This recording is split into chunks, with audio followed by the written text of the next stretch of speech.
Hello, Chicken Nuggets. It's me, Carl. Welcome to Grow TV. Welcome to Grow TV. Hosted by Carl.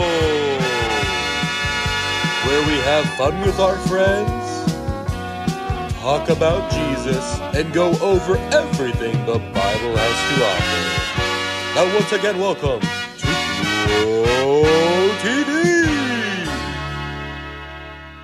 What's up? How are y'all? I feel like it's been forever. Anyways, I'm so glad you're here, because guess what? I'm at one of my favorite places on the planet. Can you guess where I am? Nope, not the Cheesecake Factory. No, I am not at the birthplace of the guy who created the two-story outhouse. Nope, I am here at the, drumroll, the zoo. Now, I love the zoo. I don't know if it's the animals, the plants, the vegetation, or maybe just the outrageously priced food, but I just love it all so much.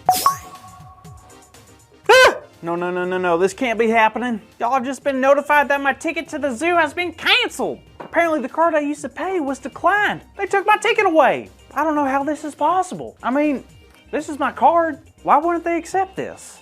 They're saying I can't pay for a ticket and food? What is this world coming to if you can't pay admission to a zoo with some McDonald's? And now what am I gonna do? I guess I'll just go home. Hey, Andrew? Hey, Carl!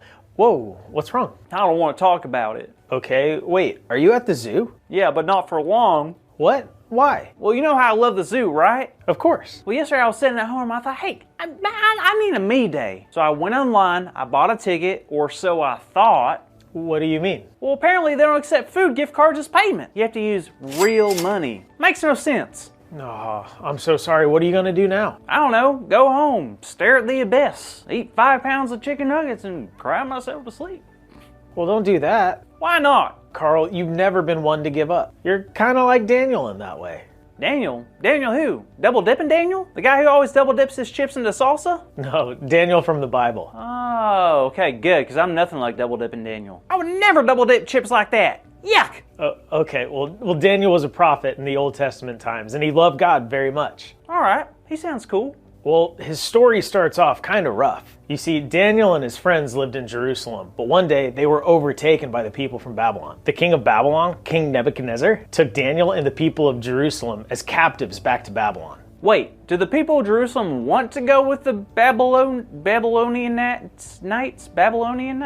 The people of Babylon? Babylonians? The Babylon people. No, the Babylonians took them as their slaves. Babylon was much different than the place that they were used to. It definitely wasn't home. One of the biggest differences was the way that the Babylonians worshiped and who they worshiped. Oh no, that's terrible. It was, but the king had a plan for Daniel and his friends. You see, King Nebuchadnezzar asked one of his chiefs to find some men who would be fit to work at his palace. And that chief picked Daniel and 3 other men, Shadrach, Meshach, and Abednego. Oh, well, that's kind of nice. Did they get any special perks with their new job? Sort of. They were going to be given food from the king's table to eat. Whoa, they get to eat the king's food? That's great. I bet you he only eats the best of everything, like fancy mac and cheese with gold in it or something. Well, that's the thing. Daniel and the guys didn't want to eat the king's food. Are they out of their minds? Why would they turn down the finest meals you can find in the whole kingdom? And wouldn't that have been like an insult to the king to like reject his food? Yeah, for sure. But the 4 friends chose to not eat the king's food because they knew it would go against their commitment to God.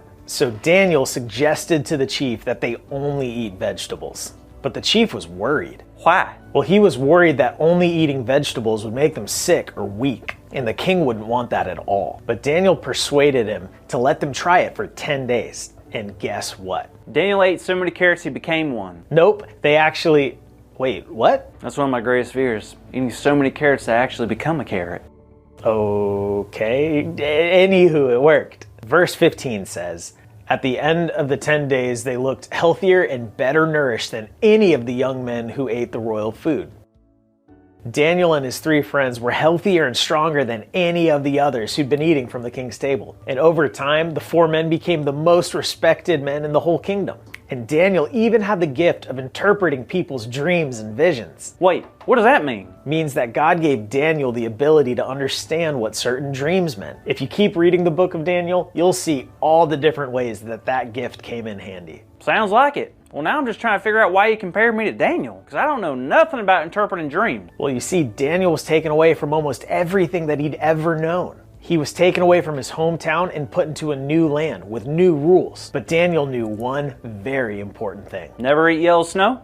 No. But even though everything around him had changed and was new, Daniel understood that God was still the same. And even more than that, he knew that God was always going to be with him. Huh, I guess you're right. Well, that's tough. It would be hard to not just, give up. It would be, but Daniel's faith gave him strength to carry on. And not only that, but stand up for what he knew was right. For example, he was in no position to be denying the king's food, but he knew that in order for him to still honor God, he couldn't eat it. And look how it turned out. Because Daniel chose not to give up, but carry on, he became one of the king's most trusted servants. I bet you this isn't the end of Daniel's story, is it? Not by a long shot, but we'll get to that later. Now, about the zoo. I know, it was silly of me to think that I could use food as money. But I learned my lesson. I'm gonna go home, get some money, real money, and try again tomorrow. Andrew, you just sent me 20 bucks? Silly, I'll send it back. No, Carl, that's for you to get into the zoo. Wait, really? Carl, it's fine. I don't want you to give up today. And plus, there's nothing wrong with asking for help now and again. That's the sweetest thing in the world, thank you. I will never forget this. Seriously, I will never forget what you just did for me. No problem. Happy to do it. Do what? The money for the zoo that I just... Just kidding. Thanks, Andrew.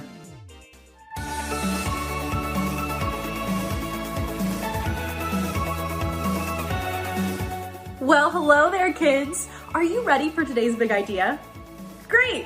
Or as a tiger might say, great!